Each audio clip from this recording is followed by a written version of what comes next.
ಸೈನಿಕರನ್ನು ಕರೆದು ಈ ರಕ್ಷಾಬಂಧನಕ್ಕೆ ನಮ್ಮನ್ನು ಒಕ್ಕೂಟದಿಂದ ಆದೇಶಿ ಇದಕ್ಕೆ ನಾವು ಸೈನಿಕರ ವತಿಯಿಂದ ನಾವು ಅವರಿಗೆ ಪ್ರತಿಜ್ಞೆಯನ್ನು ಅರ್ಪಿಸುತ್ತೇನೆ. ಪ್ರತಿ ವರ್ಷದಂತೆ ಸಹೋದರಿಯರು ನಾಗರತ್ನಂ ಅವರು ಪ್ರತಿ ವರ್ಷದಂತೆ ನಮಗೆ ಈ 3-4 ವರ್ಷಗಳಿಂದ ನಮ್ಮ ರಾಖಿ ಬಂಧನ ಸಮಯದಲ್ಲಿ ನಮಗೆ ಕರೀತಾ ಇದ್ದಾರೆ. ಅವ್ರಿಗೆ ಯಾವತ್ತೂ ನಮ್ಮನ್ನು ಮರಿಲ್ಲ, ಸೈನಿಕರನ್ನ ಎಂದೂ ಮರ್ತಿಲ್ಲ, ಅವರು ಇಲ್ಲಿಯೋ ತನಕ ಮರ್ತಿಲ್ಲ. ಪ್ರತಿ ವರ್ಷವೂ ಅದೇ ರೀತಿಗೆ ನಾವು ಮರೆತು ಅವರು ಮರ್ತಿಲ್ಲ. ನಮ್ಮನ್ನು ಕರೆದು ಈ ಕಾರ್ಯಕ್ಕೆ ನಮ್ಮನ್ನು ಭಾಗವಹಿಸೋರು ನಮ್ಮನ್ನು ಬದಲಾಯಿಸ್ಕೊಳ್ತಾರೆ. ಅದರಂತೆ ಈ ವಿಶ್ವವಿದ್ಯಾಲಯ 1936 ಈ ವಿಶ್ವವಿದ್ಯಾಲಯ ಸ್ಥಾಪನೆ ಆಯ್ತು.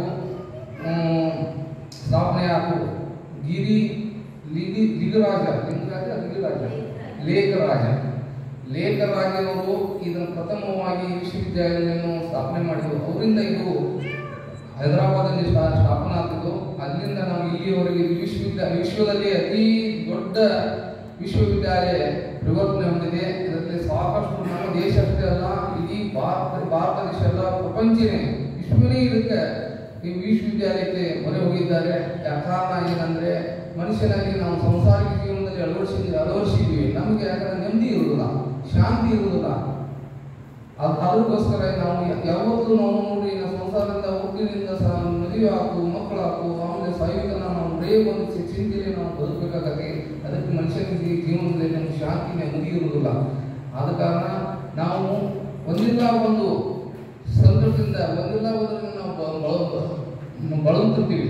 ಅದಕ್ಕಾಗಿ ನಾವು ಯಾವತ್ತೂ ಸ್ವಲ್ಪ ಸಮಯ ಸಿಕ್ಕಾಗ ಸಾಕು ನಾವು ದೇವರಲ್ಲಿ ಹೋಗಿ ಪ್ರಾರ್ಥನೆ ಮಾಡೋದು, ಹೋಗಿ ನೆಮ್ಮದಿ ಪಡಿಬೇಕಾದ್ರೆ ನಾವೇ ನೆಮ್ಮದಿ ಪಡಿಬೇಕಾಗತ್ತೆ. ಎಲ್ಲಾದ್ರೂ ಸಿಗುದಿಲ್ಲ, ಬಜಾರ್ದಾಗ ಹೋಗಿ ಸಿಗುದಿಲ್ಲ, ಎಲ್ಲಿ ಸಿಗುದಿಲ್ಲ, ನಾವು ಹೋಗಿ ಪಡಿಬೇಕಾಗತ್ತೆ. ಇಂಥ ಸಮಾರಂಭಕ್ಕೆ ನಾವು ಅಟೆಂಡ್ ಆಗಬೇಕಾಗತ್ತೆ. ಯಾಕಂತಂದ್ರೆ ಭಗವದ್ಗೀತೆಯಲ್ಲಿ ಒಂದು ಸಣ್ಣ ವಿಷಯ ಬರ್ತೈತಿ. ಎಲೆ ಮಾನವನೇ, ನೀನು ನನ್ನನ್ನು ಕಾಣಬಯಸುವಿಯ, ಆದರೆ ಆಶೆಗಳನ್ನು ತೊರೆದು ಅಂತರತನ. ಭಗವದ್ಗೀತೆ ಹೇಳ್ತೈತಿ, ನಿಜವಾಗಿ ನೀನು ನನ್ನನ್ನು ದೇವರನ್ನು ಕಾಣಬೇಕಾದ್ರೆ ಈ ಸೃಷ್ಟಿಯನ್ನು ನೋಡಬೇಕು ಅಂತಂದ್ರೆ ನೀನು ಆಶೆಗಳನ್ನು ತೊರೆದು ಅಂತ. ಆದ್ರೆ ನಾವು ಪ್ರಪಂಚದ ಜೀವನದಲ್ಲಿ ನಾವು ಮಾನವರಾದ ಮೇಲೆ ನಮ್ಗೆ ಆಸೆ ಬಿಡೋದು ಬಹಳ ಕಷ್ಟ ಇದೆ. ಒಂದಿಲ್ಲ ಹೆಚ್ಚಿಗೂ ನಾವು ಆಸೆ ಪಡ್ತೀವಿ. ಹಂತದಲ್ಲಿ ನಾವು ಭಗವಂತನ ಕಾಣೋದು ಬಹಳ ಕಷ್ಟ ಐತಿ. ಆದ ಕಾರಣ ಈ ಜೀವನದಲ್ಲಿ ಇಂಥ ಕಾರ್ಯಕ್ರಮಕ್ಕೆ ಬಂದು ನೆಮ್ಮದಿ ಶಾಂತಿಯನ್ನು ಪಡಿಬೇಕಾದ್ರೆ ಸ್ವಲ್ಪ ಕ್ಷಣಕ್ಕಾದರೂ ನಾವು ಶಾಂತಿ ನೆಮ್ಮದಿಯನ್ನು ಪರಮಾತ್ಮಕ್ಕೆ ನಾವು ಪ್ರತಿ ದಿವಸ ಪೂಜೆ ಮಾಡಿದ್ರು.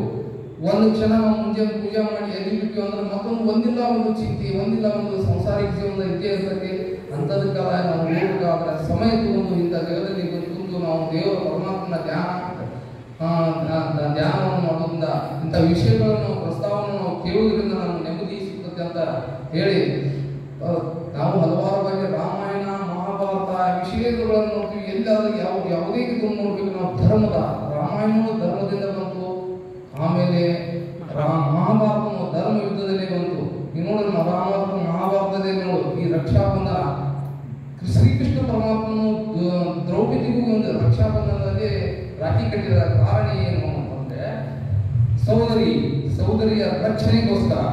ಅಂದ್ರೆ ನಿನ್ನ ಪ್ರಪಂಚದಲ್ಲಿ ಪಾಂಡವರು ಎಷ್ಟೇ ಸಂಕಟದಲ್ಲಿದ್ದಾಗ ದ್ರೌಪದಿಗೆ ಒಂದು ಮಾತು ಹೇಳ್ತಾನ ಶ್ರೀಕೃಷ್ಣ, ಎಷ್ಟೇ ಸಂಕಟದಲ್ಲಿ ಇದ್ರೂ ನಿನ್ನ ಅಣ್ಣನ ರಕ್ಷಣೆ ರಾಖಿ ಕಟ್ಟಿದಾನ, ಆ ಹೊತ್ತಿಗೆ ನಿನ್ನ ಪಾಂಡವರು ಯಾವುದೇ ರೀತಿಯಿಂದ ಈ ಶ್ರೀಕೃಷ್ಣ ಇರುತ್ತಾನ, ನಿನ್ನ ಪತಿಯರಿಗೆ ಯಾವುದೇ ತೊಂದರೆ ಆಗುವುದಿಲ್ಲ ಅಂತ ಒಂದು ಮಾತು ಕೊಡ್ತಾನ.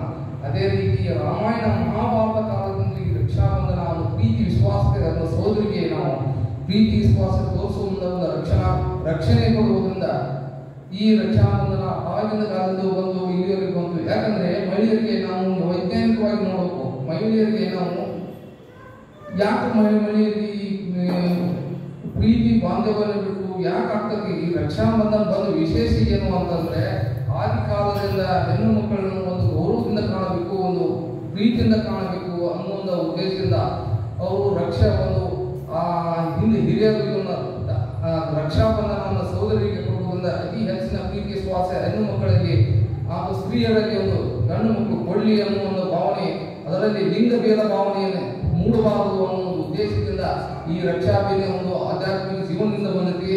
ಆದರೆ ಕಾನೂನಾತ್ಮಕ ಒಂದು ನಾವು ವಿಚಾರ ಮಾಡಿದಾಗ ಹೆಣ್ಣು ಮಕ್ಕಳಿಗೆ ಗೌರವ ಕೊಡಿಸುವ 150 21 IPC ಸೆಕ್ಷನ್ನಲ್ಲಿ 125 ಭಾಗಗಳನ್ನು ಅಳವಡಿಸಿದ್ರು. ಯಾಕೆ ಹೆಣ್ಣು ಮಕ್ಕಳಿಗೆ ಕಾನೂನಿಗೋಸ್ಕರ, ಗೌರವಕ್ಕೋಸ್ಕರ, ಅವರ ಪ್ರೀತಿ ವಿಶ್ವಾಸಗಳಲ್ಲಿ ಸಮಾಜದಲ್ಲಿ ಎತ್ತಿ ಕಾಣಲಿ, ಅವರು ಸಮಾಜದಕ್ಕೂ ಅವರು ಬೆಳವಣಿಗೆ ಆಗಲಿ ಅನ್ನೋ ಒಂದು ಉದ್ದೇಶಕ್ಕಾಗಿ ಹೆಣ್ಣು ಮಕ್ಕಳಿಗೂ ಕೂಡ ಒಂದು ಕಾನೂನು ಮಾಡಿತು. ಇದರಿಂದ ಈ ಕಾನೂನಿನ ಏನಾಗಿಲ್ಲ, ಆದ ರಕ್ಷಾಬಂಧನದಿಂದ ಒಂದು ದಾರ ರಕ್ಷಾದಾಗ ಅವರು ಆ ರಕ್ಷಣೆ ಪ್ರೀತಿ ವಿಶ್ವಾಸ ಎಷ್ಟು ಐತಿ ಅನ್ನೋದನ್ನ ಈ ಆಧ್ಯಾತ್ಮಿಕ ಜೀವನದಲ್ಲಿ ತೋರಿಸ್ಕೊಳ್ತಾ ಇದ್ದಾರೆ ಈ ರಕ್ಷಾಬಂಧನ. ಇದರಿಂದ ನಾವು ಬಹಳ ಹೆಚ್ಚಿನ ಪಾಠ ಕಲಿಯಬೇಕಾಗತ್ತೆ. ನಾವು ಇಲ್ಲಿ ಬಂದು ಈ ಸಹೋದರರು ಇಷ್ಟು ತನ ನಮ್ಗೆ ಎಲ್ಲ ತಿಳಿಸ್ಕೊಟ್ಟು ಪರಮಾತ್ಮನ ಬಗ್ಗೆ ನಮ್ಗೆ ಶಾಂತಿ ನೆಮ್ಮದಿ ಬಗ್ಗೆ ನಮಗೆ ತಿಳಿಸ್ಕೊಟ್ಟಿದ್ದಾರೆ. ಅವರು ನಮ್ಮ ಒಂದು ಕ್ಷಣ ಆದರೂ ನಮಗೆ ಶಾಂತಿ ನೆಮ್ಮದಿ ಸಿಗ್ತೈತಿ ಅನ್ನೋ ಭಾವನೆ ಇಲ್ಲಿ ಬಂದು ಹೋದಾಗ ಸಿಗ್ತೈತಿ. ಅಟ್ಲೀಸ್ಟ್ ಆದರೂ ನಾವು ಸ್ವಲ್ಪ ದಿವಸ ನಾವೇನು ಇರುವಂತೀವಿ ಅನ್ನೋ ಭಾವನೆ ನಮ್ಮಲ್ಲಿ ಬರ್ತೈತೆ ಅಂತ ಹೇಳ್ತಾ ನಾನು 2 ಮಾತು ಮುಗಿಸ್ತೀನಿ. ಜೈ ಹಿಂದ್. ಪ್ರಜಾಪಿತ ಬ್ರಹ್ಮಕುಮಾರಿ ಈಶ್ವರ ವಿಶ್ವವಿದ್ಯಾಲಯ ಬಾಗಲಕೋಟೆ ಇವತ್ತು ರಕ್ಷಾಬಂಧನದ ಅಂಗವಾಗಿ ನಮ್ಮ ಅಕ್ಕಂದರನ್ನು ಮತ್ತು ತಂಗಿಯಂದಿರನ್ನು ಯಾರೇ ಹೆಣ್ಣು ಮಕ್ಕಳಿದ್ರು ಅವರು ರಕ್ಷಣೆ ಮಾಡುವ ಜವಾಬ್ದಾರಿ ನಮ್ಮ ಸೈನಿಕರು ಅಷ್ಟೇ ಅಲ್ಲ, ಇಡೀ ಭಾರತ ದೇಶದ ವಾಸಿಗಳ ಜವಾಬ್ದಾರಿಯನ್ನು ನಾವು ಗಡಿಯಲ್ಲಿ ಏನು ಮಾಡಿದೆವು, ಯಾವ ರೀತಿ ಮಾಡಿದೆವು, ಯುದ್ಧಕ್ಕೆ ಹೋಗಬೇಕಾದಂತಂದ್ರೆ ಪ್ರಪ್ರಥಮವಾಗಿ ತಿಲಕ ಇಟ್ಟು ಆರತಿ ಮಾಡಿ ಕಳಿಸ್ತೀವಿ. ಇವತ್ತು ತಿಲಕ ಇಟ್ಟು ರಕ್ಷಾಬಂಧನಕ್ಕಾಗಿ ರಕ್ಷಾ ಕಟ್ತಾರಪ್ಪ ಅಂತಂದ್ರೆ ಈಗಿನ ಹೆಮ್ಮೆ ವಿಷಯ. ಇವತ್ತು ಇಡೀ ಬಾಗಲಕೋಟೆ ಜಿಲ್ಲೆಯಲ್ಲಿ ಹಲವಾರು ಕ್ಷೇತ್ರದಲ್ಲಿ ನಮ್ಮ ಈಶ್ವರ ವಿಶ್ವವಿದ್ಯಾಲಯದ ನಾಗರತ್ನ ಮಡಮವರು ಎಲ್ಲ ಅಕ್ಕಂದಿರನ್ನು ಕರ್ಕೊಂಡು ವಿವಿಧ ಭಾಗದಲ್ಲಿ ಇಡೀ ಬಾಗಲಕೋಟೆ ಜಿಲ್ಲೆಯಲ್ಲಿ ಹೋಗಿ ರಕ್ಷಾಬಂಧನವನ್ನು ಆಚರಣೆ ಮಾಡ್ಕೊತಾ ಬಂದಿದ್ದಾರೆ. ಎಲ್ಲರಿಗೂ ಒಂದು ಧೈರ್ಯ ತುಂಬ್ತಾ ಇದ್ದಾರೆ. ಇವತ್ತು ಈ ಬ್ರಹ್ಮಕುಮಾರಿ ವಿಶ್ವವಿದ್ಯಾಲಯ ಯಾವ ರೀತಿ ಬಂತು, ಇದು ನಡೆದ ಬಂದ ದಾರಿ ಸಿಂಧ್ ಪ್ರಾಂತದ ಪಾಕಿಸ್ತಾನ್ ಅವರು ಹಲವಾರು ವ್ಯಾಪಾರಿಗಳಾದಂಥ ಯೋಗರಾಜರು, ಲೋಕರಾಜರು ಅಂತಾರೆ, ಯುವರಾಜರು ಅಂತಾರೆ ಅವರಿಗೆ. ಆ ಯೋಗರಾಜರು ಇಡೀ ಭಾರತ ದೇಶದಲ್ಲಿ ಅಡ್ಡಾಡ್ಕೊತಾ ಬಂದು ಅವರಿಗೆ ಏನೋ ಒಂದು ಆಧ್ಯಾತ್ಮಿಕ ಚಿಂತನೆ ಆಯಿತು. ಅವಾಗ ಪರಮಪಿತ ಪರಮೇಶ್ವರ ಖುದ್ದು ಅವ್ರ ಹತ್ರ ಬಂದು ಮಾತಾಡಿ ಅವರ ಸ್ವಪ್ನದಲ್ಲಿ ಬಂದು, ನೀನು ಇಡೀ ವಿಶ್ವಕ್ಕೆ ವಿಶ್ವಮಾನವ ಆಗಿ ಹೊರಹೊಮ್ಮಬೇಕು, ಏನಾದರೂ ಒಂದು ಸಾಧನೆ ಮಾಡಬೇಕಂತೇಳಿ ಅವರಿಗೆ ಸಂದೇಶವನ್ನು ನೀಡಿದಾಗ ಅವರು ತಮ್ಮ ಸಹೋದರರಲ್ಲಿ ವಿನಂತಿಪೂರ್ವಕವಾಗಿ ಅವರ ಸ್ವಚ್ಛತೆಯಿಂದ, ಮಾತಿನಿಂದ, ಮೃದುವಾದ ಮಾತುಗಳಿಂದ ಅವ್ರ ಜೊತೆಯಲ್ಲಿ ಮಾತಾಡಿಕೊಂಡು ನನಗೆ ಯಾವುದು ಆಸ್ತಿ ಅಂತಸ್ತು ವ್ಯಾಮೋಹ ವಜ್ರದ ವ್ಯಾಪಾರಿ ಮುಂದುವರೆಗಳನ್ನು ಮಾಡ್ತಾ ಬಂದು ಇದನ್ನೆಲ್ಲ ವ್ಯಾಮೋಹದಿಂದ ತೊಡಗಿಬಿಟ್ರು. ಅವಾಗ ತಮ್ಮ ಸಹೋದರ ಜೊತೆಯಲ್ಲಿ ಕೇಳಿಕೊಂಡ್ರು, ನನಗೆ ಬರ್ತಕ್ಕಂಥ ಏನು ಪಾಲಿದೆ ನನ್ನ ಪಾಲು ಕೊಟ್ಟುಬಿಡಿ, ಮತ್ತೆ ಏನು ಮಾಡೋದು ಬೇಡ ಅಂತೀವಿ. ಅವಾಗ ಸಿಂಧ ಪ್ರಾಂತದಲ್ಲಿ ಹೈದರಾಬಾದಲ್ಲಿ ಇರ್ತಕ್ಕಂಥ ವ್ಯಾಪಾರಿ ಅವತ್ತಿನ 1936ರಲ್ಲಿ ಅವರಿಗೆ ಬಂದಂಥ ಆಸ್ತಿ ಎಷ್ಟಪ್ಪ ಅಂತಂದ್ರೆ 9 ಕೋಟಿ ರೂಪಾಯಿ. ಅವಾಗಿನ ಕಾಲದಾಗ 9 ಕೋಟಿ ಅಂತಂದ್ರೆ ಎಷ್ಟೋ ಹಣ. ಆ ಹಣವನ್ನು ತಗೊಂಬಂದು ಈ ಏನು ಬ್ರಹ್ಮಪಿತ ಇದ್ದಾರೆ ಅವರು ಬ್ರಹ್ಮಕುಮಾರಿ ಈಶ್ವರ ವಿಶ್ವವಿದ್ಯಾಲಯಕ್ಕೆ ಡೊನೇಟ್ ಮಾಡಿ ತಮ್ಮ ಜೀವನವನ್ನೇ ಇದಕ್ಕೆ ಕೊಟ್ಟಾಗಿತ್ತು. ಇಂಥ ಅಕ್ಕಂದರನ್ನು ತಯಾರು ಮಾಡಿದ್ರು, ಅಣ್ಣಂದರನ್ನು ತಯಾರು ಮಾಡಿದ್ರು. ನಾವು ಯಾವ ರೀತಿ ಹೇಳ್ತೀವಲ್ಲ, ಮಂದಿರ ಮೇ ಜಾನ ಹೈ, ಸರ್ವಧರ್ಮಸ್ಥಳ ಮೇ ಜಾನ ಹೈ. ನಮಗೆ ಆಲ್ರೆಡಿ ಹೇಳ್ಬಿಟ್ರಲ್ಲ, ಎಲ್ಲ ದೇವರು ನಮಗೆ ನಾವು ಹಲವಾರು ಇರ್ಬೋದು ಕೆಲಸ ಮಂದಿ. ಇವತ್ತಿನ ವಿಷಯ ಏನಪ್ಪ ಅಂತಂದ್ರೆ, ಈಗ ನಡೀತಕ್ಕಂಥ ಬಾಂಗ್ಲಾದೇಶದಲ್ಲಿ ತಾವೆಲ್ಲ ನೋಡಿದ್ದೀರಿ, ಹಿಂದೂಗಳಿಂದ ಏನು ಅತ್ಯಾಚಾರ ಆಗುತ್ತೆ, ಯಾವ ರೀತಿ ನಡೀತಾ ಇದೆ. ಆದರೆ ಇದಕ್ಕೆ ಖಿಲಾಫಾಗಿ, ಇದರ ತದ್ವಿರುದ್ಧವಾಗಿ ನಮ್ಮ ಬ್ರಹ್ಮಕುಮಾರಿ ಅವರು ಇಂಥ ಒಂದು ಆಧ್ಯಾತ್ಮಿಕ ಚಿಂತನೆ ಮಾಡೋದ್ರಿಂದ ನಮ್ಮ ಭಾರತ ದೇಶ ಒಂದು ರಕ್ಷಾ ಕವಚದಲ್ಲಿದೆ. ಇವತ್ತು ನಾವು ಅಕ್ಕಂದಿರನ್ನು ಮತ್ತು ತಾಯಂದಿರನ್ನು, ಮಕ್ಕಳನ್ನು ಕೂಡ ನಾವು ಒಳ್ಳೆಯ ರಕ್ಷಾ ಕವಚದಲ್ಲಿ ಅವ್ರನ್ನ ನಾವು ನೋಡ್ಕೋಬೇಕು. ಅಲ್ಲಿ ದೇಶ ರಕ್ಷಣೆ ಯಾವ ರೀತಿ ಮುನ್ನೋಗ್ತಿದ್ರೆ ಇದೇ ರೀತಿ ಅಂದರೊಳಗೆ ಒಳಗಡೆ ಇರ್ತಕ್ಕಂಥ ಈ ಸಹೋದರರನ್ನು ರಕ್ಷಣೆ ಮಾಡೋ ಜವಾಬ್ದಾರಿ ಕೂಡ ನಾವು ತಗೋಬೇಕು. ಬಂಧುಗಳೇ, ಈ ಒಂದು ಬ್ರಹ್ಮನ ಚಿಂತನೆ ಮಾಡ್ತಕ್ಕಂಥ ನಾರಾಯಣಜಿಯವರು ಮಾಡಿರ್ಬೋದು, ಲಕ್ಷ್ಮೀ ಮಾಡಿರ್ಬೋದು, ನಿಮಗೆ ಎಂತೆಂಥ ಒಳ್ಳೆಯ ಸಂದೇಶ ಕೊಡ್ತಾರಪ್ಪ ಅಂತಂದ್ರೆ ಆ ಸಂದೇಶವನ್ನು ನಾವು ಸ್ವಇಚ್ಛೆಯಿಂದ ಸ್ವಚ್ಛತೆಯಿಂದ ನೀವು ಅವ್ರಿಗೆ ಏನು ಕೊಡೋದು ಬೇಡ. ಯಾವಾಗಲೂ ರಕ್ಷಣೆ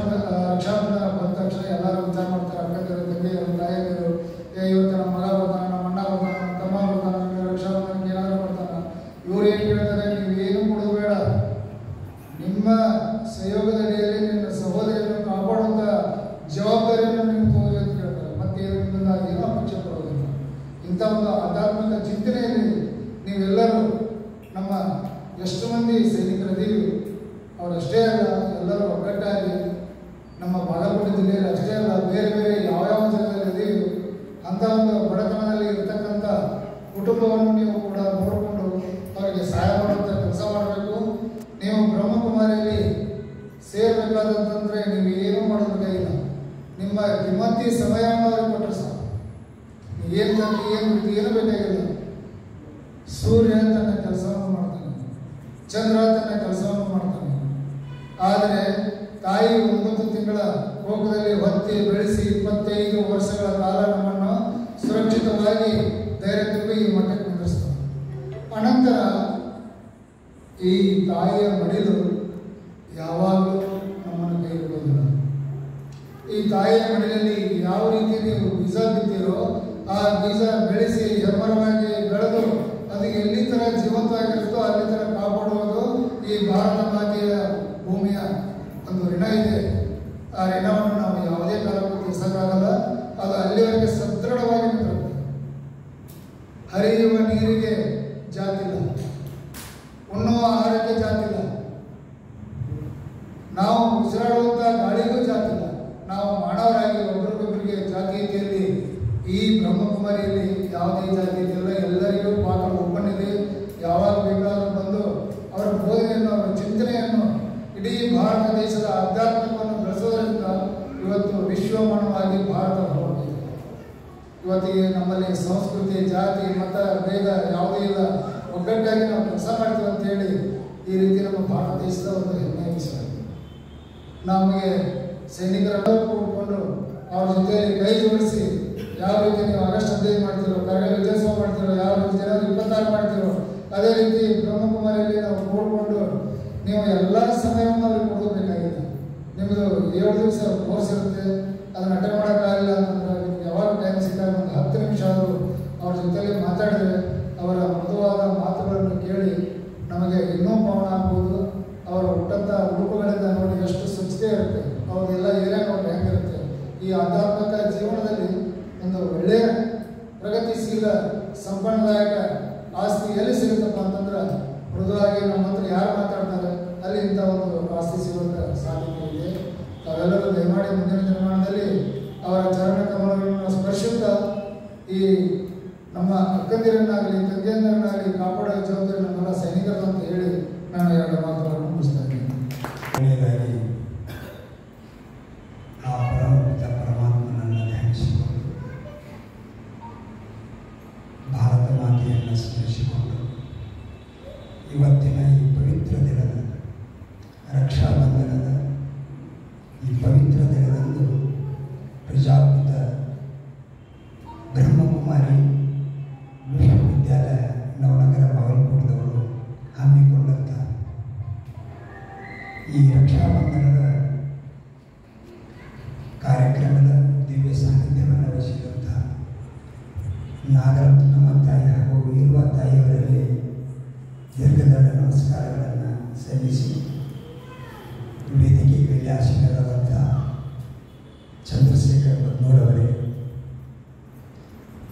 ಕ್ಯಾಪ್ಟನ್ ಅರ್ಜುನ್ ಕೋರಿಯವರೇ, ಪ್ರಕಾಶ್ ಚಂದ್ರೆಡ್ಡಿಯವರೇ ಹಾಗೂ ನೆರೆದಂಥ ನಮ್ಮ ಎಲ್ಲ ಸೈನಿಕ ಬಾಂಧವರೇ, ನೆರೆದಂಥ ತಾಯಂದಿರೇ, ಎಲ್ಲ ಪುಣ್ಯಾತ್ಮರೇ, ಇದು ಒಂದು ರಕ್ಷಾಬಂಧನದ ಈ ಒಂದು ಸಂಬಂಧದಲ್ಲಿ ಇಲ್ಲಿ ಏನು ನಡೀತಾ ಇದ್ದೇವೆ ಅಂತಂದ್ರೆ ಇದು ಒಂದು ಸತ್ಸಂಗ. ಸತ್ಸಂಗ ಅಂದರೆ ಒಂದು ಪುಣ್ಯದ ಕೆಲಸ ಅಂತ. ನಮ್ಮ ಜೀವನದಲ್ಲಿ ಮಾನವನಿಗೆ ಅತಿ ಮುಖ್ಯವಾದಂಥ ಒಂದು ಸಂಗತಿ. ಇದು ಇರಲಿಕ್ಕಪ್ಪ ಅಂದ್ರೆ ಮನುಷ್ಯ ಮಾನವನಾಗೋದಿಲ್ಲ, ಅವ ದಾನವನಾಗ್ತಾನಂತ. ಅದಕ್ಕೆ ಸತ್ಸಂಗದಲ್ಲಿ ಒಂದು ಮಾತು ಹೇಳ್ತಾರೆ. ಹೋದ ವರ್ಷ ಕೂಡ ನಾನು ಬಂದಿದ್ದೆ. ಹೋದ ವರ್ಷ ನಾವು ಭಾಳ ಜನ ಸೇರಿದ್ದೀವಿ, ಆದರೆ ಈ ವರ್ಷ ಸ್ವಲ್ಪ ಸಂಡೇ ಇತ್ತು, ಇನ್ನೂ ಅದಕ್ಕೆ ನಮ್ಮ ಜನ ಸೇರಲಿಲ್ಲ. ಆಡಲಗಿ ಆಕಾಶವೇ ಝರ ಝರಗಿರೆ ಎಂಬ, ಆಡಲಗಿ ಆಕಾಶವೇ ಝರ ಝರಗಿರೆ ಎಂಬ, ಸಂತನ ಹೋತಿ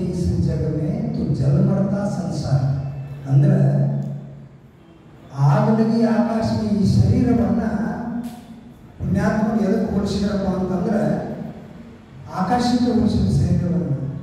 ಈ ಆಕಾಶದಲ್ಲಿ ಬೆಂಕಿ ಅಂತಪ್ಪ ಅಂದ್ರೆ ಬೆಂಕಿ ಯಾವುದು? ಆಗಲೇ ಆಕಾಶ. ಈ ಶರೀರದೊಳಗೆ ಬೆಂಕಿ ಅಂತಪ್ಪ. ಯಾವ ಬೆಂಕಿ? ಕಾಮ, ಕ್ರೋಧ, ಲೋಭ, ಮೋಹ, ಮದ, ಮತ್ಸರಗಳೆಂಬ ಬೆಂಕಿ ಈ ಶರೀರದಲ್ಲಿ ಹತ್ಕೊಂತಪ್ಪ ಅಂದ್ರೆ ಇದನ್ನ ಆರಿಸೋರು ಯಾರು? ಆ ಸಂತರು ನಮಗೆ ತಿಳಿಸ್ಕೊಡ್ತಾರ. ಈ ಬೆಂಕಿಯನ್ನ ಆರಿಸ್ತಾರ. ಕಾಮ, ಕ್ರೋಧ, ಲೋಭ, ಮೋಹ, ಮದ, ಮತ್ಸರಗಳನ್ನ ಆರಿಸ್ತಕ್ಕಂಥ ಕಾರ್ಯ ಈ ನಮ್ಮ ಬ್ರಹ್ಮಕುಮಾರಿ ವಿಶ್ವವಿದ್ಯಾಲಯದಲ್ಲಿ ನಡೀತಾ ಇದೆ. ನಮ್ಮ ನೆತ್ತಿಗೆ ಒಂದು ಒಳ್ಳೆಯ ಬುದ್ಧಿಯನ್ನು ಕಟ್ತಾ ಇದ್ದಾರಲ್ಲ, ಅವರಿಗೆ ನಾವು ಈ ಶತಕೋಟಿ ನಮನಗಳನ್ನು ಸಲ್ಲಿಸ್ತಾ ಇದ್ದೇವೆ. ಯಾಕಂದ್ರೆ ಅವರು ಅಮ್ಮವ್ರು ಹೇಳಿದರು, ಮೆಡಿಟೇಷನ್ ಅಂತ ಹೇಳಿ ಒಂದು ಶಬ್ದ ಹೇಳಿದರು. ಈಶ್ವರದ ಧ್ಯಾನ ಮಾಡಬೇಕು ಅಂತ. ಪರಮಪಿತ ಪರಮಾತ್ಮ ಒಬ್ಬನ. ನಮ್ಮ ಸೈನಿಕರಿಗೂ ಯಾವುದೂ ಜಾತಿ ಇಲ್ಲ, ನಮಗೆ ಯಾವುದೂ ಜಾತಿ ಇಲ್ಲ. ಜಾತಿ, ಧರ್ಮ, ಮತ, ಪಂಥ, ಭೇದ ಭಾವ ಸೈನಿಕರಿಗಿಲ್ಲ. ನಾವು ಹಂಗ ಇದ್ದೀವಿ. ಅದೇ ರೀತಿಯಾದಂತಹ ಒಂದು ಸಂದೇಶವನ್ನು ಕೂಡ ಇಲ್ಲಿ ಮಾನವ ಧರ್ಮವನ್ನು ಕಲಿಸಿಕೊಡ್ತಾ ಇದ್ದಾರೆ. ಅದಕ್ಕೆ ಈ ಮೆಡಿಟೇಷನ್ ಈ ನಮ್ಮ ಜೀವನದೊಳಗೆ ಸಮಯವನ್ನು ಯಾರು ಸರಿಯಾಗಿ ಉಪಯೋಗ ಮಾಡ್ಕೊಳ್ತಾರೆ, ಈ ಸಮಯವನ್ನು ಯಾರು ಸರಿಯಾಗಿ ಉಪಯೋಗ ಮಾಡ್ಕೊಳ್ತಾರ ಅವರು ನಿಜವಾದ ಮಾನವರಾಗಿ ಬಾಳ್ತಾರೆ ಅಂತಕ್ಕಂಥದ್ದು ನಮ್ಮ ಹಿರಿಯವರು ಎಲ್ಲ ಹೇಳಿ ಹೋಗಿದ್ದಾರೆ, ಬರೆದಿದ್ದಾರೆ. ಅದು ನಾವು ಸಮಯವನ್ನು ಯಾವುದಾವುದಕ್ಕೆ ಕೊಡಬೇಕು ಅಂತ. ಅದರೊಳಗೆ ಈ ಪ್ರೀತಿ ಅಂತಕ್ಕಂಥ ಬಾಂಧವ್ಯ ಅದು ಬರ್ತದೆ, ಅದಕ್ಕೂ ನಾವು ಸಮಯ ಕೊಡಬೇಕಂತ ಒಂದು ವಿಷಯ ಹೇಳ್ತೀನಿ. Take a time to work. Take a time to work. It is the price of success. ನಾವು ಯಾವುದೇ ಕೆಲಸವನ್ನು ಮಾಡಲಿಕ್ಕೆ ಸಮಯವನ್ನು ಕೊಟ್ಟಿವಿ ಅಂದ್ರೆ ಆ ಕೆಲಸ ಸಕ್ಸಸ್ ಆಗ್ತೈತಿ. Take a time to work. It is the price of success. Take a time to meditate. Take a time to meditate. It is the price of power. ನಾವು ಧ್ಯಾನಕ್ಕೆ, ಆ ಪರಮಪಿತ ಪರಮಾತ್ಮನ ಧ್ಯಾನಕ್ಕೆ ಒಂದು ಗಳಿಗೆಯಾದರೂ ನಾವು ಸಮಯವನ್ನು ಕೊಟ್ಟಿವಂದ್ರೆ ಇದು ಏನಪ್ಪ ಅಂದ್ರೆ it is the price of power. ಏನಂದ್ರೆ ನಮ್ಮ ಶರೀರದೊಳಗೆ ಒಂದು ಅಂಥ ಶಕ್ತಿ ಬರ್ತದೆ. ಆ ಶಕ್ತಿ ನಿಮ್ಮನ್ನ ಕಷ್ಟ ಕಾಲದಲ್ಲಿ ಕಾಪಾಡ್ತೈತೆ. ಅದಕ್ಕೆ take a time to meditate. It is the price of power. ಮತ್ತೆ ಹೇಳ್ತಾರೆ ಟೈಮ್ ಎದಕ್ಕೆ ಕೊಡಬೇಕು? Take a time to laugh. ನಗಕ್ಕೂ ಕೊಡಬೇಕಂತೆ, ನಗಬೇಕಂತ, ಹಸನ್ಮುಖಿಯಾಗಿರ್ಬೇಕಂತ. Take a time to laugh. It is the music of sound. ಇದು ಏನಪ್ಪ ಅಂದ್ರೆ ನಾವು ನಕ್ಕಿವಪ್ಪ ಅಂದ್ರೆ, ನಕ್ಕೊಂತ ಇದ್ದೀವಿ ಅಂದ್ರೆ ನಮ್ಮ ಆತ್ಮಕ್ಕೆ ಸಂಗೀತ ಇದ್ದಂಗೆ. ಅದಕ್ಕೆ ನಾವು ನಗಾಗೂ ಟೈಮ್ ಕೊಡ್ಬೇಕಂತ. ಮತ್ತೆ ಹೇಳ್ತಾರ take a time to play. ಆಟ ಆಡ್ಬೇಕಂತ. ಜೀವನದೊಳಗೆ ನಾವು ಆಟ ಮಾಡಬೇಕಂತ. ಆಟ ಆಡಿದ್ರೆ ಏನು ಬರುತ್ತಪ್ಪ ಅಂದ್ರೆ it is the secret of ಪರ್ಫೆಕ್ಚುವಲ್ youth. ನಾವು ಒಳ್ಳೆಯ ಯಂಗ್ ಆಗಿರಬೇಕಾದ್ರೆ, ತರುಣರಾಗಿ ಇರಬೇಕಪ್ಪ ಅಂದ್ರೆ ನೀವು ಆಟ ಆಡೋಕ್ಕೂ ಸಮಯವನ್ನು ಕೊಡು. ಮತ್ತೆ ಹೇಳ್ತಾರ take a time to love. Love ಅಂದ್ರೆ ಏನಪ್ಪ? ಪ್ರೀತಿ. ತಂದೆ ತಾಯಿಯನ್ನ ಪ್ರೀತಿಸು, ಗೆಳೆಯರನ್ನ ಪ್ರೀತಿಸು. ಪ್ರೀತಿಯಿಂದ ಏನಾಗ್ತದಪ್ಪ ಅಂದ್ರೆ it is the road to happiness. ಇದು ಎಂಥ ಮಾರ್ಗಪ್ಪ ಅಂದ್ರೆ ಸಂತೋಷದ ಮಾರ್ಗ. ಅಂಥ ಒಂದು ಸಂತೋಷದ ಮಾರ್ಗವನ್ನು ನಮ್ಮ ಬ್ರಹ್ಮಕುಮಾರಿ ವಿಶ್ವವಿದ್ಯಾಲಯದಲ್ಲಿ ಕಲಿಸ್ತಾ ಇದ್ದಾರೆ. ಅದಕ್ಕೆ ಇಂಥ ಒಂದು ಗಳಿಗೆಯಲ್ಲಿ ಇಲ್ಲಿ ಎಲ್ಲ ಸೈನಿಕರನ್ನ ಅವರು ಪ್ರತಿ ವರ್ಷವೂ ಕರೀತಾ ಇರ್ತಾರೆ. ಈ ಸತ್ಸಂಗದಿಂದ ಏನಾಗುತ್ತೆ ಅನ್ನೋದು ಅಮ್ಮವರ ನನ್ನ ಜೀವನದೊಳಗಿನ ಒಂದು ವಿಷಯ ಹೇಳ್ತೀನಿ. ನಾನು 30 ವರ್ಷ ಸರ್ವಿಸ್ ಮಾಡಿದ್ದೆ. 30 ವರ್ಷ ಸರ್ವಿಸ್ನಲ್ಲಿ ಸತ್ಸಂಗದ ಫಲ ಏನಪ್ಪ ಅಂದ್ರೆ ನಾನು ಯಾವುದೇ ಹ್ಯಾಬಿಟಿಗೆ ಹೋಗಿಲ್ಲ, ಯಾವುದೇ ಚಟಾಣಿಗಳಿಗೆ ಬಲಿಯಾಗಿಲ್ಲ, ಮಾಂಸ ತಟ್ಟಿ ಕೂಡ ತಿಂದಿಲ್ಲ. ವಿಚಿತ್ರ ಕಟ್ಟಿ 30 ವರ್ಷ ನನ್ನ ಸೇವೆಯಲ್ಲಿ ನಾ ಹೆಂಗೆ ಮತ್ತು ಸಿಯಾಚಿನೂ ಕಟ್ ಮಾಡಿದ್ದೀನಿ, ಲೇಬರ್ ಕಾರ್ಡ್ ಕಟ್ ಮಾಡಿದ್ದೀನಿ. ನನ್ನ ಇದು ಹೇಳಕತ್ತೀನಿ ನಿಮಗೆ, ಸುಳ್ಳಲ್ಲ, ನೀವು ಗೊತ್ತಿರಬೇಕು ನೀವು. ಅದಕ್ಕೆ ಸತ್ಸಂಗದ ಉಪಾಯ ಅಂತದಪ್ಪ ಅಂದ್ರೆ ಇದು ನಮ್ಮನ್ನು ಎಷ್ಟು ಗಟ್ಟಿ ಮಾಡ್ತದಪ್ಪ ಅಂದ್ರೆ ಸತ್ಸಂಗ ಭಾಳ ಗಟ್ಟಿ ಮಾಡ್ತದೆ.